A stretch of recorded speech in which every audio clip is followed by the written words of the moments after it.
তিনজন, তিনটি বাইক, নির্জন পথে এগিয়ে চলেছি আমরা।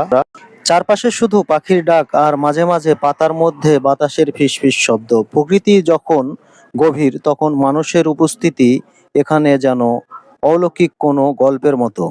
প্রতিটি বাঁক বলে, অসাধারণ, এগিয়ে চলো। কারণ প্রকৃতির সৌন্দর্য যেমন শান্ত, তেমন অজানা। বাইকগুলো একটু থামে, কেউ একটা দৃষ্টিতে বনপথের দিকে তাকায়।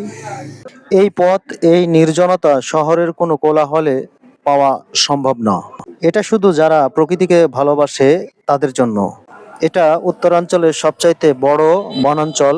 ঘন সবুজ যেন জানে, প্রতিটা গাছ জানে এখানে মানুষের পায়ের ছাপ খুব কম পড়েছে। দুই সাইডে বনাঞ্চল, মাঝে সরু মাটির রাস্তা। রাস্তার উপরে পড়ে আছে অসংখ্য গাছের মরা পাতা এবং মাঝে মাঝে ঝাপটা লাগছে লতা পাতাগুলো। অসাধারণ একটি অনুভূতি ছিল।